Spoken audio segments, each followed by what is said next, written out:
Sneers prickle Daniel's neck as a woman in pearls mutters about people who shouldn't be flying. His worn boots and faded hoodie draw condescending glances. "Daddy, I'm scared," Emily whispers, clutching her rabbit. He squeezes her hand, hiding the steely glint in his eyes.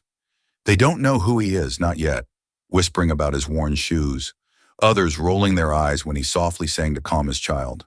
To them, he looked like a broke, struggling, single dad who didn't belong on the same flight as them. But 10 minutes later, when the intercom crackled and the flight attendant suddenly snapped to attention, jaws dropped. The man everyone laughed at was addressed with one word. "Sir, before we dive in, drop a comment with where you're watching from, and don't forget to hit subscribe for more videos like this. Let's begin." "Daddy, I'm scared," whispered Emily, the little girl with tangled blonde curls. She couldn't have been older than 7, her voice trembling as the plane shook again. "I've got you, sweetheart," her father murmured, pressing a reassuring kiss to her forehead. His name was Daniel Hayes, a 35-year-old single dad whose eyes carried the weight of sleepless nights and endless sacrifices. He tucked the rabbit under her chin and whispered, "Remember what I told you? Brave like the rabbit." Passengers in the row ahead snorted. A woman in pearls muttered just loud enough for others to hear, "Economy's full of people who shouldn't even be flying." Her husband chuckled, probably spent his last dime on this ticket. "Look at those beat-up boots." Daniel heard every word but stayed quiet. His calloused hands tightened on the armrest. He wasn't here for their approval.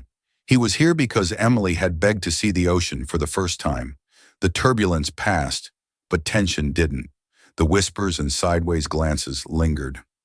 One young man across the aisle even pulled out his phone, recording as if Daniel were some joke to post online.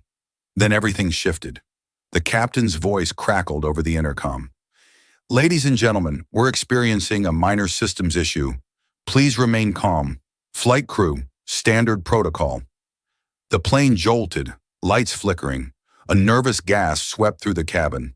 The same passengers who mocked Daniel minutes earlier now gripped their seats in fear.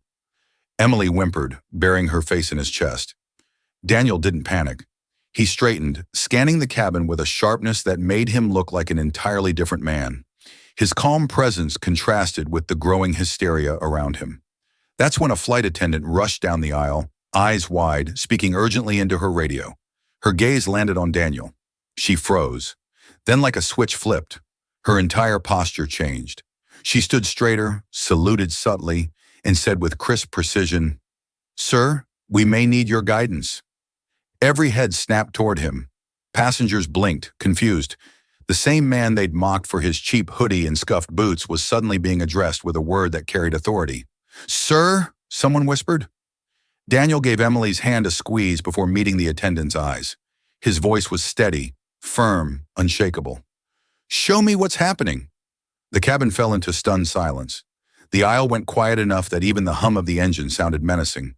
Passengers leaned sideways in their seats, phones forgotten, eyes locked on Daniel. A moment ago, he was the man everyone dismissed. Now the flight attendant stood at attention as if she'd just reported to a commanding officer. Emily peeked up at her father with wide, questioning eyes. "Daddy, what's happening?" Daniel brushed his hand over her hair and gave her a steady smile. "Nothing you need to worry about, sweetheart. Stay brave, like we said." His voice was calm for her sake, but his gaze had hardened. The attendant's voice wavered. "Sir, the captain requested you at the front," he said. "If you're on board, protocol says."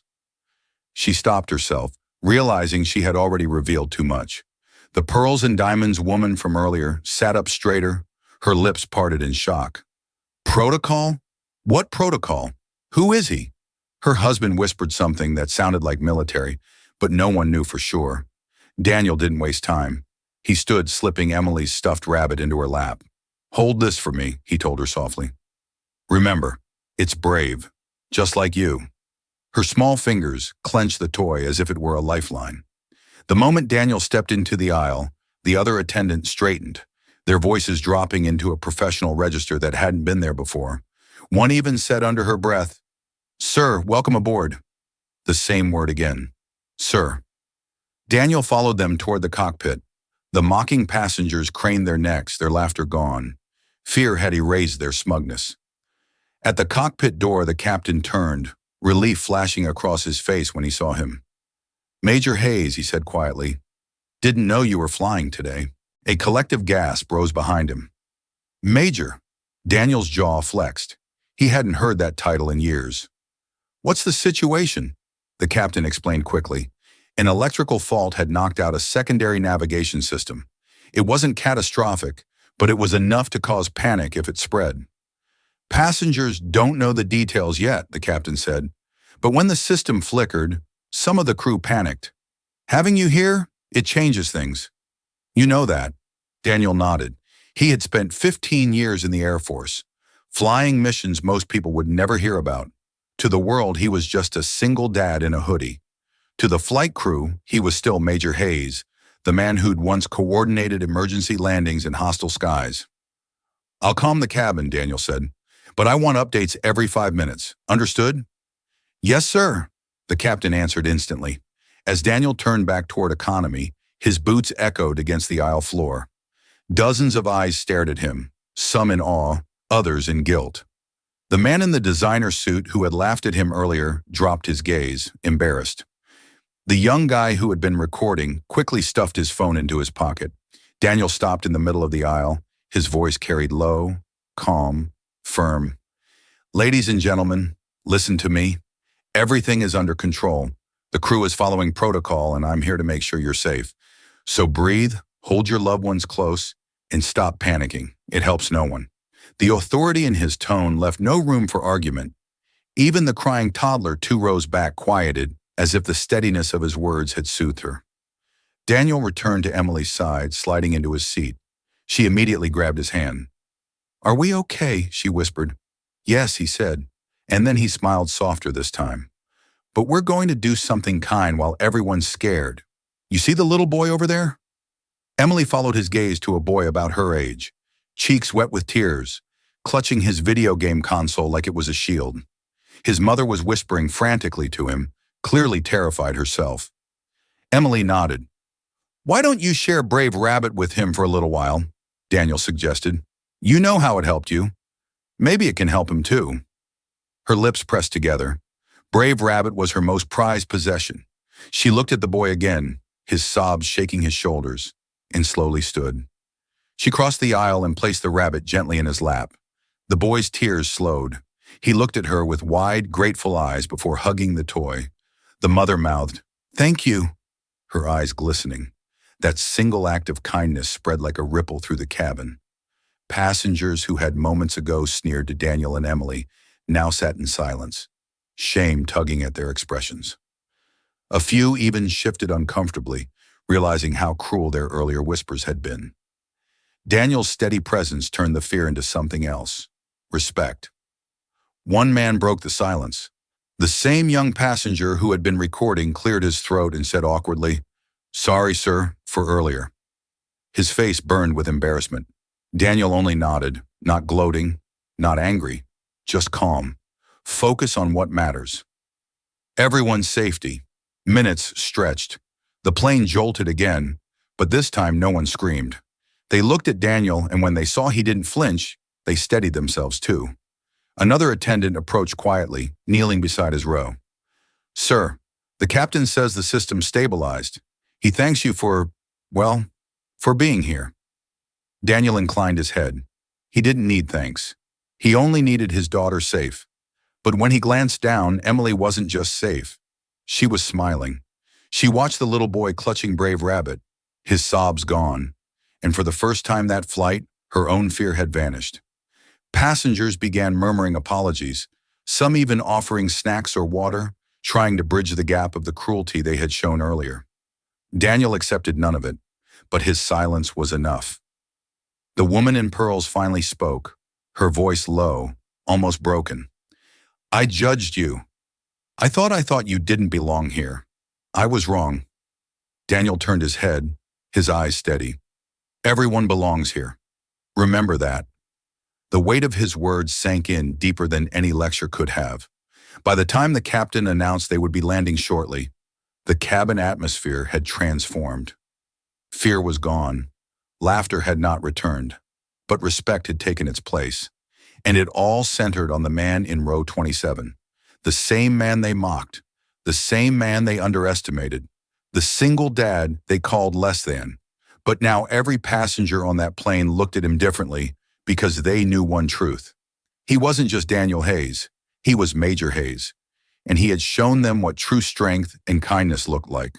The seatbelt sign chimed as the captain's voice came over the intercom. Calmer now, steady. Ladies and gentlemen, we've stabilized our systems and are preparing for descent. Please remain seated as we begin our approach. And we'd like to extend our gratitude to a very special passenger today. Thank you, sir. The cabin buzzed, eyes darted toward Daniel. People whispered, some in awe, some in disbelief. Emily tugged her father's sleeve. Daddy, why did he thank you in front of everyone? Daniel looked down at her, his lips pressing into a small smile. Because sometimes, sweetheart, doing the right thing matters more than what anyone thinks of you. Even if no one notices, eventually the truth comes out. Her eyes sparkled with pride. You're my hero. Those words pierced him deeper than any salute or title ever had. He swallowed the lump in his throat and brushed her curls back. And you're mine. The plane tilted into descent. Outside the windows, streaks of gold broke through the clouds, sunlight painting the wings in firelight. But inside, the atmosphere was heavier. No more laughter at Daniel's expense. No more sneers at his worn boots. Instead, there was a silent, collective recognition. The young man who had tried to record him earlier now sat with his head bowed, ashamed. The woman in pearls fiddled with her necklace, unable to meet his eyes. Even the college kid who had mocked Emily's rabbit earlier now leaned forward, whispering gently to the little boy who still clutched the toy. And then it happened. As the wheels touched the runway, jolting the cabin, the flight attendants unbuckled early. Against protocol, they walked briskly down the aisle, every single one of them, until they stood at row 27. They didn't just glance at Daniel. They stood tall, heels clicking, shoulders squared, and in unison, they nodded. Thank you, sir. The words echoed in the hushed cabin. Passengers gasped softly. Some clapped instinctively, though the applause quickly faded into something more reverent. Silence heavy with respect. Daniel didn't stand, didn't grandstand. He simply inclined his head, acknowledging them, then turned back to Emily, tightening his arm around her small shoulders. The captain's voice followed through the intercom. To those of you wondering, Major Hayes served this country for over 15 years. Many of the protocols we follow on flights today were shaped by men like him. His presence today was no accident. It was providence. A stunned hush swept through the passengers. Major Hayes. The truth was out. Emily blinked, processing the words. So you used to fly airplanes too? Daniel chuckled softly. Something like that, sweetheart. When the plane finally rolled to a stop at the gate, the usual mad rush to grab bags didn't happen. People stayed seated, stealing glances at the quiet man in the hoodie and the little girl with the frayed rabbit. It wasn't fear holding them back. It was reverence. As they filed out, some paused. The man in the designer suit who had mocked Daniel first cleared his throat. Sir, I owe you an apology. I judged you and I was wrong. Thank you. Daniel met his eyes with calm steadiness. Be better to the next person you see who looks like me.